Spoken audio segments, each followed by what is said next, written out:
We're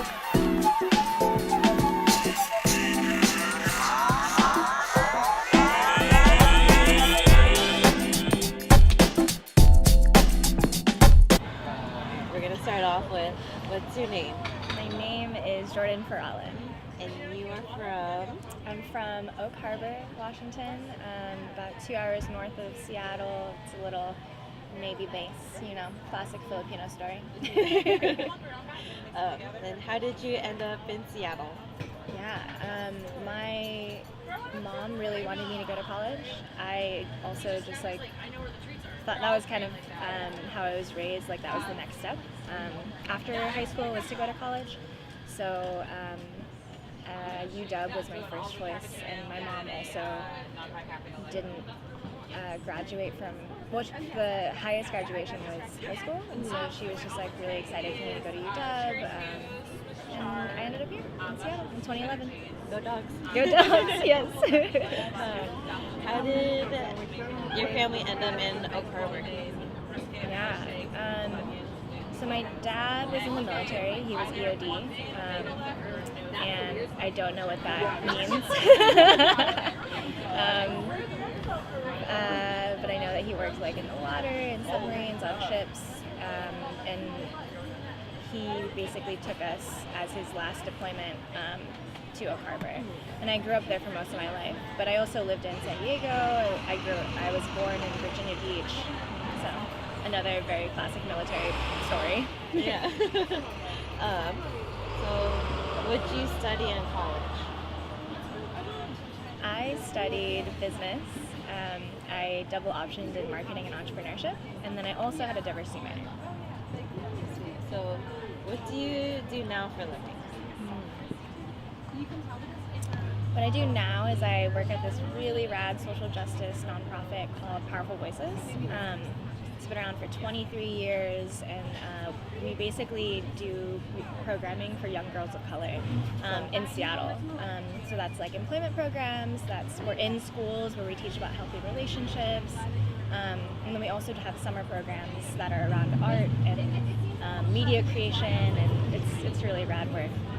But because of my business background, I am the communications and community engagement coordinator, so I get to basically do all of our branding, our marketing. I control all of our social media, and then also curate all of our external events and partnerships. What was your aha moment that made you want to get into social justice and that line of work? Yeah, I call it very lovingly the very classic Asian cultural renaissance that most Asian Americans have. But that moment for me was, so my family on the Faralan side at least has a family reunion every other year, which I think is such a blessing, that we're able to get together across different countries every other year. But I think my senior year of high school, I went to one of them, and my titos were just drinking and talking and reminiscing about their lives, and they were just very casually talking about how my great-grandfather survived the Bataan Death March in World War II. And I was like, what is that? And that sounds really, really intense. And it was, right? Basically American and Filipino prisoners of war were sent by the Japanese during Japanese occupation to literally march hella miles to a hard labor camp where they were there for about 3 years, and they were tortured, and they were sent to do hard labor, and my great-grandfather survived that. That was nothing that I had ever known about my own history, and also I was in AP Gov, never learned about that in my history books. That was never part of U.S. history, the U.S. history that I was taught, at least. Yeah. So I knew that there was some kind of injustice there about my history being erased. And so I knew that when I went to college, I wanted to really reclaim that and really try and deeply understand what it meant to be Filipino in the United States, at least. So then from there, I obviously joined FASA once I got to UW. And then also I was introduced to Anakbai in Seattle that year. So I was kind of getting a mix of both like very social justice, like very politically driven Filipino identity, and then like a social and cultural side of what Filipino means. And then, yeah, here I am. I just kind of merged from then on out, and kind of where I'm at now. Yeah. That's awesome. I want to do that for our members too. Just educate. I think it all starts with education a little bit, and that's crazy Agreed. to think that history was only like a couple generations older than us, and we have no idea about it. That's so real. That's so real. I mean, I think also there's something about Filipino identity that has been.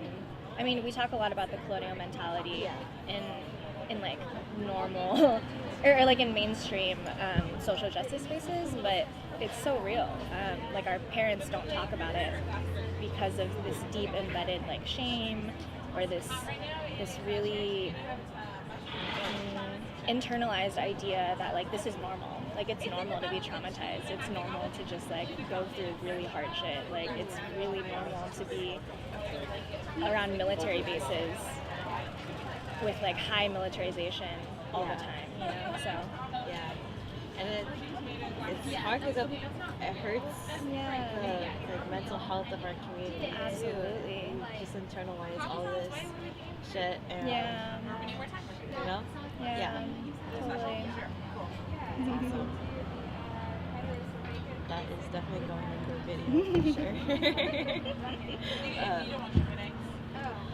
What are some issues you are tackling today or feel passionate about? I kind of touched on this earlier. Yeah. So right now, I am the chairperson of Anakbai in Seattle, and that's a role that I hold really like. I'm like very honored to hold because Anakbayan in Seattle is an overseas chapter of Anakbayan in the Philippines. I think that's something that people don't know, is that Anakbayan started and still is in the Philippines, and there are hundreds of chapters all over the Philippines right now. And Seattle was the first U.S. chapter for Anakbayan. Yeah. I didn't know that. Yeah, isn't that wild? And we've been around for like, we're having our Sweet 16 this year.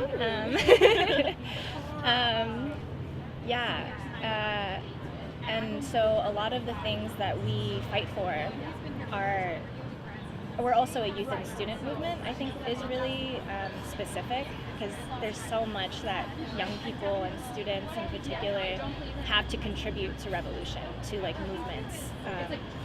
And one of the things that some of the things that we're fighting for are directly from the Philippines, like from people on the ground fighting for basic human rights. So some of our campaigns right now are to stop the killings. Right now, the U.S. Duterte administration has what we actually know very, very well in the U.S. as a drug war, but we also know it as a war on poor people. Here in the United States, the drug war is a war on poor Black Americans, right? And in the Philippines, the drug war is a war on poor Filipinos. And quite literally, the Duterte administration is murdering Filipinos for even possessing or knowing about drugs, which is really dark and like a really punitive way to address systems and address poverty. And so currently the death toll under the drug war is over 20,000 people. It's an enormous amount of people to be just gone in just 2 years too. So one of our calls for Anakbai in Seattle is to stop the killings, and being youth and students, knowing that like youth are usually the most militant and like ready to fight and like hit the streets. Yeah, hit the streets, literally, we also have joined the call to oust Duterte, like to literally pull him from office, because we see him as now we see him in these past 2 years as a fascist dictator. We see him as worse than Marcos during martial law.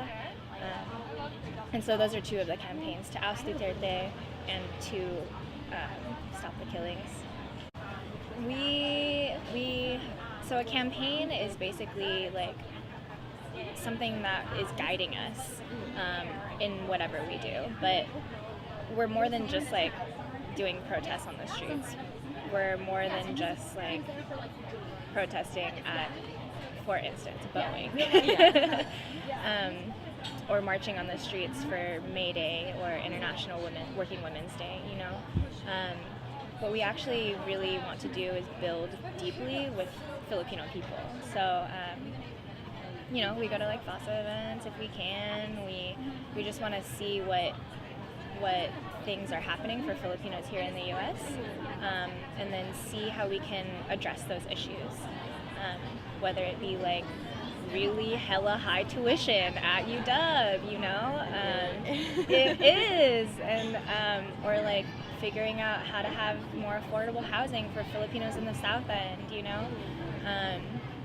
We just want to link with our kababayan here and then figure out how to meet those needs in the best way that we can.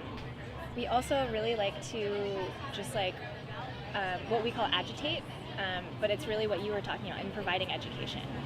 So what that means is we put on educational discussions, basically just workshops about like Filipino identity and consciousness, the labor export policy, Filipino migration and immigration, you know, things like that. We have a lot of really incredible learnings from the Philippines, like directly from the Philippines, that we want to spread to Filipinos here. So we put on workshops. We also like to have cultural nights, and those are, it's basically like different versions of Phil Night, like what we see in the Philippines. Organizers can be cultural workers, which means that your art is made for the movement. And so we have a lot of places, or we have a lot of artists or cultural workers that are really, really rad, and we want to highlight those people. So we put on basically like open mic nights or like programmed cultural nights. Yeah. And I know like Malaya just had one in the past couple of months. That was really beautiful, about Stop the Killings too. Did you go to that? I think I was. Yeah, it was like at an the Southside Commons. Yes, that one was awesome. Yeah, it was so beautiful. Yeah. It was so beautiful. So things like that, really just wanting to spread awareness in a way that is accessible to people, you know? Yeah. So our like word of the year for FASA is cuento. Oh. It's like, you know what that means in Tagalog? No. It means but storytelling. So that's what cuento means? Yeah. I was thinking something else. Okay. I'm excited because I'm taking that word to heart because I want to get like your story and everyone else's story, Right. and just educate our members and then, you know, just reclaim our history. Absolutely. Yeah. That's But that's just a awesome. little side piece I want to share. No, I love that. I love that. I feel like Filipinos are naturally storytellers anyways. And a lot of our histories are like oral, like it's just like passed down by like telling these stories at, like, for instance, a family reunion or at the dinner table or whatever. Yeah. It's not written in our textbooks. Yeah, exactly. Yeah. We rely so much on oral history. Yeah.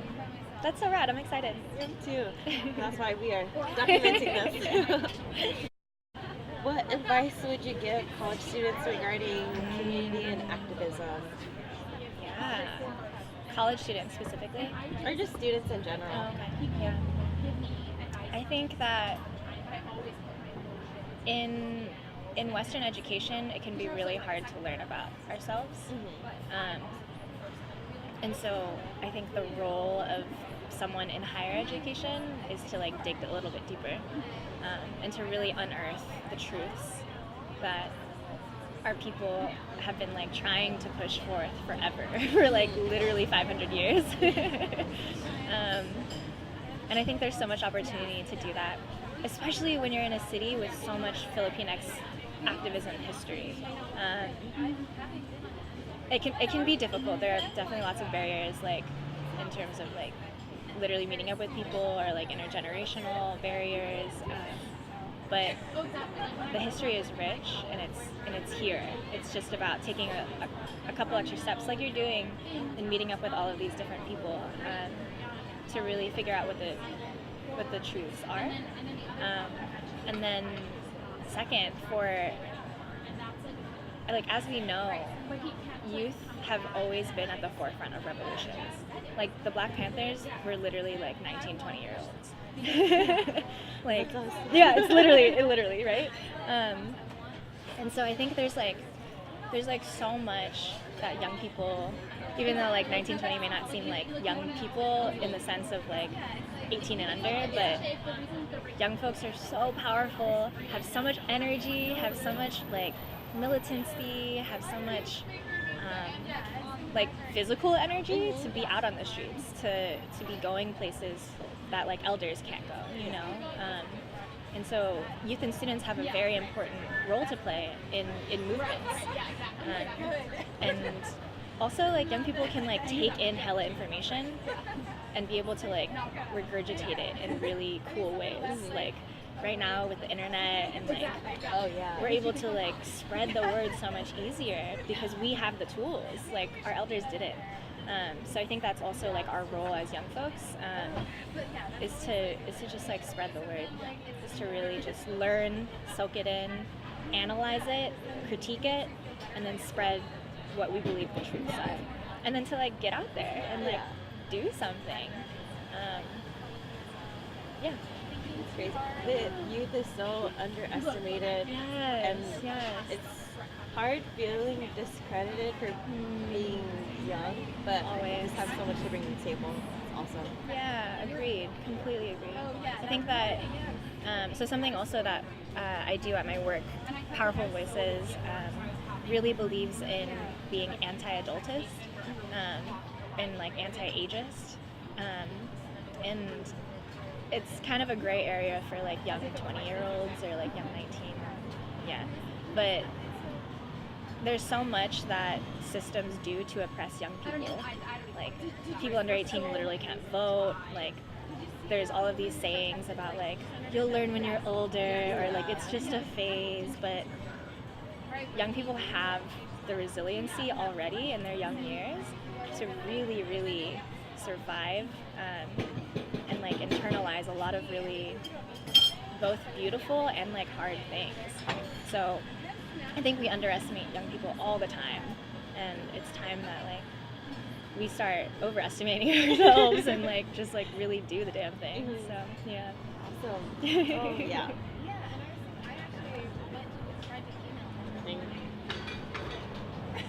Last question. Okay. Where do you think you fall in the history of Filipinx activism? Oh yeah, this is the hard question when I saw you put when I saw the questions. It's not, so I see myself as like one of many, because movements aren't done just by yourself. You know, it's never led by just one person. There are so many people fighting like in the background, in the underground. And I think like as a chairperson, I have a responsibility to be the face of Anakbayan in Seattle, but also there's so many rad people doing this work, and I just have the honor of being able to like talk to you and be in front of a camera to do it. But I think that I'm just like one of many in this very important and pivotal time in Filipino history, actually, to really, we've come face to face with two fascist people in the literal head of office, Trump and Duterte. And as like Filipinos in the U.S., I believe that it's our right and our duty to resist both of them. And it's scary, and also it's what's necessary if we really want to be for the people and be for our people and be for people everywhere.